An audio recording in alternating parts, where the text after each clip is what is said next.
गजपति जिला गुमारे बीजेडी जनजागरण सभा निर्वाचन समय बीजेपी देथिबा मिछ प्रतिश्रुति को पूरण दाबी बीजेडी जनजागरण सभा अनुष्ठित भत्ता टंका 3000 टंका को वृद्धि विद्युत बिल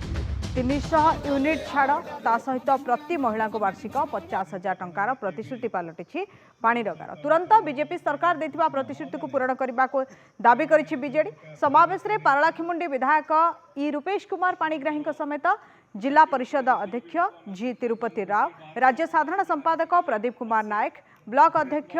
सुनेमी मंडल समेत बहु बीजेडी कर्मी जोग देइथिले। जेपर्यंत बीजेपी तार प्रतिश्रुति पालन करना आगामी दिन में समग्र निर्वाचन मंडल पंचायत ठारू आरंभ कर समस्त वार्ड में यह प्रतिवाद जारी रहिबो बोली कहिसंती विधायक रूपेश कुमार पाणिग्राही। बीजेपी सरकार जो प्रतिश्रुति जो देते आसिक जो भत्ता जो देवी बोली प्लस 300 यूनिट जो दबार था जो न दबार समस्त उद्वेग प्रकाश कर बहुत असुविधा से सम्मुखीन होती से भाई आप जानते नवीन बाबू जहाँ कहते से करते सब जहाँ कर 24 वर्ष हेल्ला सुशासन कर किंतु आज जो प्रतिशोध देके आसुँच 100 दिन हवाक आज जाए जो कार्यकारी लगे।